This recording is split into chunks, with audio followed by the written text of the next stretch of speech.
Not yet. We still have one more episode to get through of Season 2. I know, it's almost here. We almost get to go to Johto, but we just have one more Orange Islands episode to get through, even though technically they're now in Pallet Town and not the Orange Islands. But whatever, we're getting Ash versus Gary. Kind of. It'll all be over soon. Our episode begins with this direct quote from Gary. Well, technically it doesn't. Technically it starts with a recap of the previous episode and then a longer than necessary stare down between Ash and Gary, which only serves to pad out the runtime. Which is also exactly why I'm pointing it out, because I gotta eat too, you know? Anyway, the meat and potatoes of this episode start with this direct quote from Gary. Maybe the best way to do this is for each of us to pick just one Pokemon and have a one-on-one battle to the finish. No, Gary, you've got it all wrong. That's the worst way to do this. We've been waiting practically 2 years for this, over 115 episodes so far. We want to see Ash versus Gary in a full battle. That's 6-on-6 with all your best Pokemon. Nobody watching wants to see just a boring one-on-one. Come on, lad, use your noodle. So Ash, as expected, decides he's going to battle using Pikachu, and Gary sends out an Eevee. Now, I can't be the only one who's disappointed here, right? This guy literally has a Nidoking and a Nidoqueen, two Pokemon that would absolutely body Pikachu, and he chooses an Eevee? I just wanted to see Pikachu get flattened in a single hit here. Is that so much to ask? Well, actually, Liam, how can you complain that this isn't a 6-on-6 battle, but then also want the battle to end in a single hit? Because if it's going to be a lame 1-versus-1 battle, I'd rather it be a comedic squash match. You know, the kind that almost makes Ash want to quit altogether. Direct quote from Tracy after Brock points out that Gary's Eevee is well trained. Yeah, Brock's right. I'll bet it's ready to evolve into a Flareon, a Jolteon, or a Vaporeon. Ha! Wrong! Brock explains that this is a 1-versus-1 Pokemon battle. Pikachu versus Eevee with no time limit. You hear that, Pokemon? No time limit! Learn from this and stop sticking 20-minute timers on link battles in your games. So many of the greatest Siri battles have been cut short just because of your garbage timer. Also, watch Siri Battles every Sunday, please. Ash tells Gary to pay attention, so maybe he'll learn something, like how to make the top 16 at the Pokemon League, or how to win the Orange League. Mate, think about that for a second. Ash Ketchum has enough accomplishments to dish out trash talk to Gary that's fully backed up by fact. Who'd have thought before the Pokemon League that their dynamic would be this way round? Gary tells Eevee to use Reflect Attack. And if we're being pedantic, Reflect is not an attack. Technically, it's more of a defense, since it doesn't deal any damage, but it does help defend Eevee from damage. But we'd never be pedantic on this show, would we?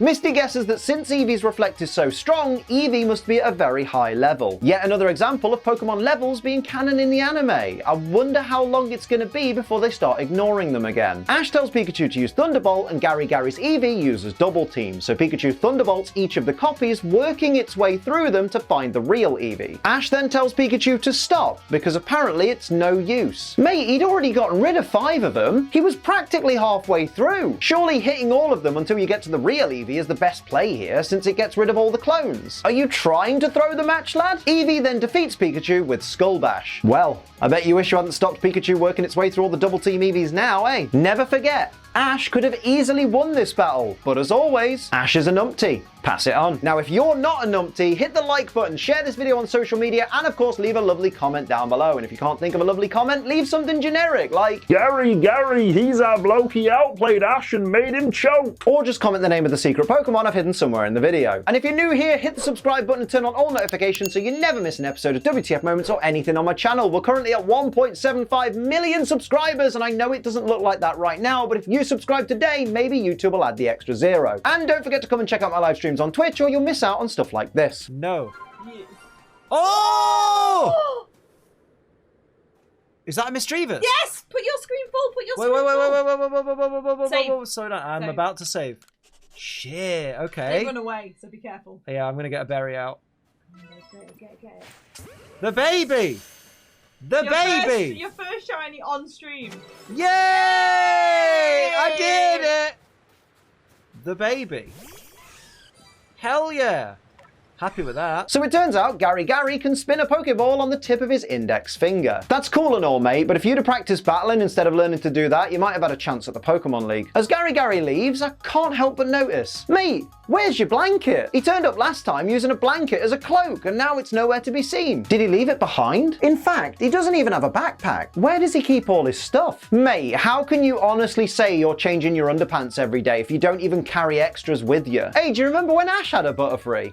Too soon? Tracy asks Oak if his scanners are coming up with any information about the GS ball, and Oak says, I'm afraid not, and I have to admit I didn't expect it to be quite so difficult. Mate, neither did the writers. Better figure something out quick though. Oak, mate, it's no wonder your computer can't give you any information on the GS ball. Look at all those obvious malware pop-ups. Your computer's riddled with viruses, mate. I bet the answers you need are just hidden by all these probably unclosable windows. Someone needs to come and sort this bloke out with some antivirus software. Honestly, old people and computers, they just don't mix, do they? Misty mentions Professor Ivy, so Brock curls up in a ball of anguish again. Ah, isn't trauma so funny, guys? Honestly, Pokemon, this isn't your finest content, let's be real. Oh well, it'll all be forgotten soon enough. Ash Ketchum has never heard of the Johto region. Now, an easy answer to that would be Ash is 10 years old, and not all 10-year-olds are particularly clued up on geography. However, this is Ash Ketchum we're talking about. A huge fan of the Pokemon League. Are we really supposed to believe that someone so invested in the sport of Pokemon battling only knows of one league? What did he watch on TV for the rest of the year when the Indigo League wasn't running? And does this mean that nobody in any of the media around the Indigo League ever mentioned other conferences they've been a part of? Answers on a postcard. When Professor Oak is explaining the Johto League, we're exclusively shown images of Kanto Pokemon. Mate, Pokemon missed a trick here. When this episode first released in Japan, Gold and Silver were about a month away from being released. And when this first aired in North America, Gold and Silver were to be released in North America the very next day, which I must say is pretty awesome timing, so well done to whoever organized that. But this then means that all of the new Pokemon for Generation 2 had all been designed and programmed into the games already, so why not tease a few of them here? Imagine how cool it would have been if they would have thrown in Girafarig or Scizor or Tyranitar into this scene. Viewers would have lost their minds. Misty says that ever since the Orange League, Ash has been getting pretty lazy. Mate, cut him some slack. Since winning the Orange League, he's literally helped bring pirates into custody, and oh wait, no, I guess technically he just stood around and watched Poncho solve his own problem. But still, since then he's literally traveled home and battled with Gary. Christ, Misty, give the lad a chance to rest before he starts his new journey. You don't get paid any extra for being an arsehole, so maybe dial it down a bit. Brock officially confirms that he is indeed back and will be coming along with Ash and Misty to the Johto region. Okay, firstly, Yes!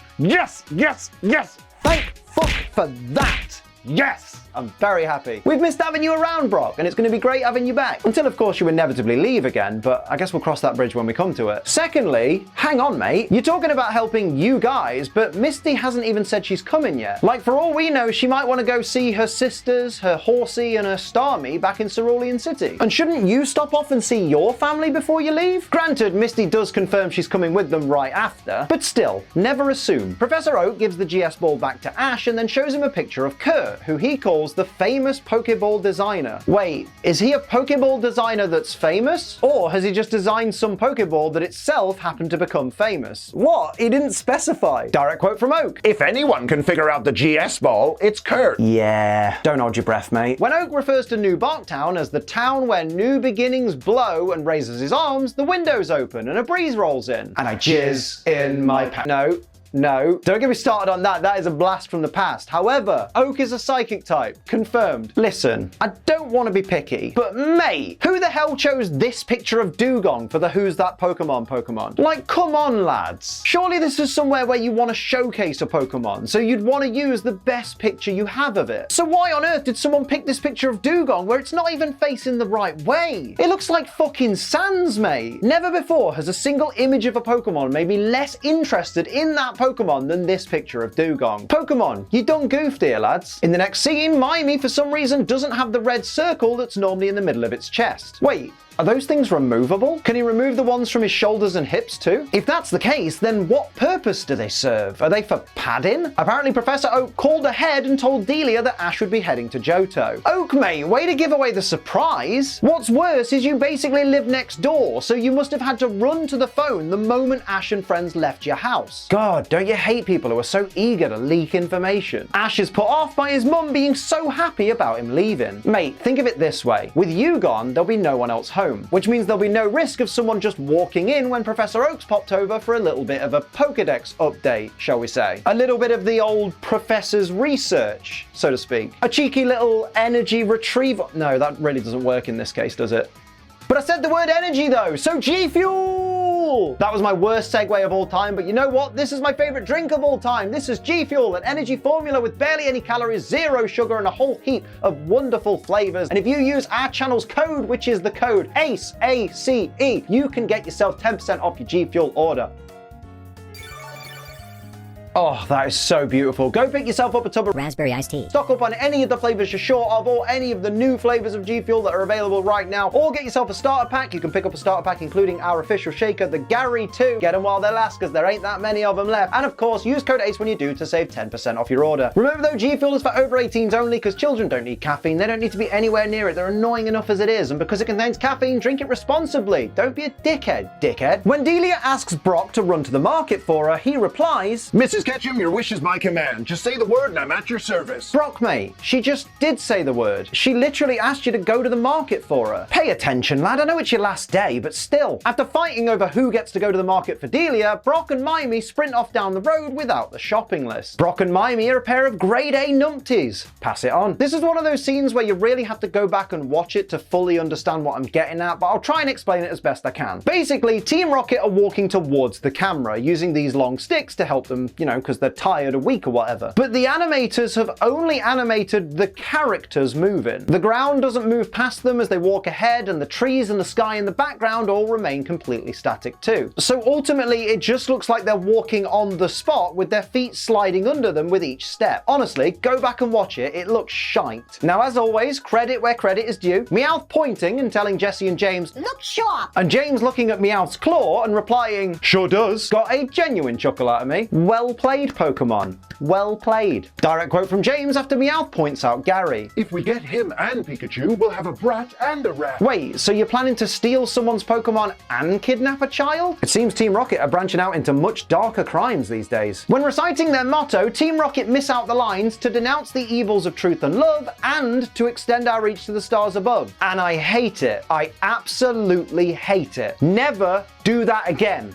It feels gross. Don't worry, Liam, few more seasons and you'll be up to the nobly heroic man of our times. Gary no-sells Team Rocket's motto and walks off down a parallel path. And that's what you get for skipping parts of your motto. Direct quote from Ash. Bet I won't get a great dinner like this until I get back from the Johto League. Ash, mate, you absolute arsehole. Brock is right there. And let's take a wild guess as to how many meals you'll be making for him. I guarantee it's a big fat 0, so how about showing Brock some goddamn appreciation? Delia says she wishes she could take all the credit, but actually Brock made dinner. Ah, she's made you look a right twat. I suppose you'll think twice now before slagging off Brock's cooking again, won't you? Ash Ketchum is a colossal bellend. Pass it on. Oak tells Ash he'll be seeing Pokemon he's never seen before in the Johto region, and Tracy chimes in to say, And I'll bet you'll have a chance to capture some of them. Of course he will, Tracy. He owns Pokeballs. That's literally the minimum requirement to capture Pokemon. This is just further proof that 9 times out of 10, Tracy really does add nothing to any conversation he's part of. Oak gives Ash a brand new Pokedex. I guess that's Dexter in the bin then. Rest in peace, Dexter. You can rest now. Tracy reveals that the professor is going to let him stay in Pallet Town and be his assistant. Yes, he's staying behind. We're finally getting rid of Tracy. This is the best news we've had all year. He's Oak's problem now. Team Rocket burst in dressed as reporters, and when they pan their camera across everybody at the dinner table, Brock is nowhere to be seen. Wait, does that mean he's still curled up on the floor from when Misty mentioned Professor Ivy a few moments ago? Wow, everybody really did just turn their backs and carry on with their meals, didn't they? All these people are the least supportive friends ever. Pass it on. Now, whilst Brock's trauma stuff does make me pretty pretty uncomfortable at this point. I'm not going to pretend Jessie spelling out the word live, L-I-V-E, and Brock reacting as if she'd said L-I-V-E didn't make me chuckle just a little bit. Friendly reminder that Team Rocket have access to shock-proof equipment. But unlike today, they don't always bring it. Tracy suddenly sends out Scyther and tells it to use Slash to break open the container that Pikachu's trapped in. Look, Tracy, it's too late. You've been with us for 33 episodes. Nobody's about to suddenly think you're cool because you finally decided to help out for a change. That ship has sailed, mate. You should have tried a lot harder a lot longer ago. After Pikachu escapes and thunderbolts Team Rocket, Tracy sends out Marill and gets it to use Water Gun to blast them off. Mate, where has this Tracy been all this time? Like I said though, showing us how great you could have been isn't as great an idea as you seem to think it is. If anything, it makes me despise you even more. Once again, Tracy's Scyther is knackered after using a single move. Tracy's Scyther is still garbage. Confirmed. Ash tells Tracy to visit his mum so she won't get lonely, and Tracy replies, "Don't worry, I will." I think you mean don't worry, Oak will, am I right? When Ash's mum says she's gonna miss him, Ash just turns to her and says, "Wow, mate, that's a bit fucking rude. Your mum was being nice to you and you just laughed in her face. Not cool." And with that, Ash, Misty and Brock head off towards Johto. I for one am very excited to cover the next season because Johto Journeys is awesome. Not to mention, we're finally rid of Tracy. And the best part is we never have to suffer with him again. Hang on, I have just realized though, Misty and Brock never do go back to check on their families. Misty and Brock are terrible siblings. Pass it on. So those are my WTF moments of Pokemon Season 2, Episode 36, the Rivalry Revival. Let me know your favorites and any that I might have missed down in the comments below. Don't forget to like, share, and subscribe. Head to twitch.tv/AceTrainerLiam for all of my live streams and use code ACE to save money on GFuel. But until next time, I'm Ace Trainer Liam. Keep on training.